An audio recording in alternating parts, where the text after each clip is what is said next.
webzone-india.com இவங்க வந்து web டிசைன்லாம் பண்ணுறாங்க, வெப் டெவலப்மெண்ட் பண்ணுறாங்க, வெப் மெயின்டெனன்ஸ் பண்ணுறாங்க.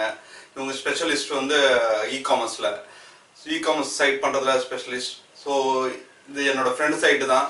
உங்களுக்கு ஏதாவது வெப் டிசைன் பண்ணணுன்னா ஜஸ்ட் காண்டாக்ட் பண்ணுங்கள், என் பேர் சொல்லுங்கள், கண்டிப்பாக உங்களுக்கு டிஸ்கவுண்ட் பண்ணி தருவாங்க 20%. இன்னைக்கு நம்ம பார்க்க போகிறது கபாலி டீசர் ரிவ்யூ. இன்னைக்கு தான் டீசர் ரிலீஸ் ஆகிருக்குது. கபாலி டீசர் ஆரம்பிச்சோடனே பார்த்தீங்கன்னா ரஜினி சார் வந்து ஒரு சூப்பர் மாஸ் என்ட்ரி கொடுக்குறாரு. அவரோட ஃபுட் ஸ்டெப்ஸ் அப்படியே காட்டுறாங்க. அதுக்கப்புறம் பார்த்தீங்கன்னா ஒருத்தர் வந்து நீங்கள் ஏன் சார் கேங்ஸ்டர் ஆனீங்கன்னு அவரை பார்த்து கேட்கும்போது அவர் ஒரு சிரிப்பு சிரிக்கிறார். அவருக்கான ஒரு உரிய சிரிப்பு. அது செம்ம ஸ்டைலிஷ் லுக்கில் இருக்கார் அவர். இதில் ஃபைட் சீன்ஸ்லாம் பார்த்தீங்கன்னா பழைய படத்தில் எப்படி அவர் ஆக்ஷன் சீக்வன்ஸ்லாம் இருக்குமோ அதே மாதிரியான ஆக்ஷன் சீக்வன்ஸ் இந்த படத்தில் இருக்குதுன்னு நினைக்கிறேன். ஏன்னா அந்த அளவுக்கு வந்து ஆக்ஷன்ஸ்லாம் நல்லா இருக்கு இந்த டீசரில் பார்க்கும்போது. சிவாஜி படத்தில் வந்து அந்த ஃப்ளை பண்ணி அந்த ஒரு கம்பியை பிடிச்சிட்டு ஃபைட் பண்ணுற சீன் ஒன்று இருக்கும். அதே ஸ்டைலில் இந்த கபாலி டீசரில் ஒரு சீன் இருக்குது.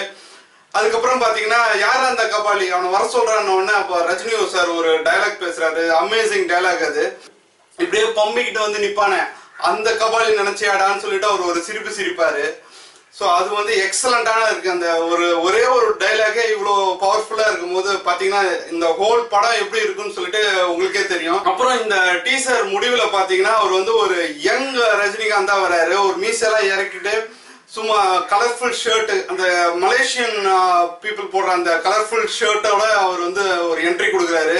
ஆல்ரெடி ரஞ்சித் சொல்லியிருந்தாரு அந்த டீசரோட எண்டில் வந்து ஒரு ட்விஸ்ட் இருக்குன்னு சொல்லியிருந்தாரு. அதுக்கேற்ற மாதிரி சூப்பர் ட்விஸ்டாக வச்சிருக்காரு. ஒரு யங் ரஜினிகாந்தையும் இதில் நம்ம பார்க்கலாம், ஒரு ஓல்ட் ஏஜ் கேங்ஸ்டர் ரஜினிகாந்தையும் இதில் நம்ம பார்க்கலான்னு நினைக்கிறேன்.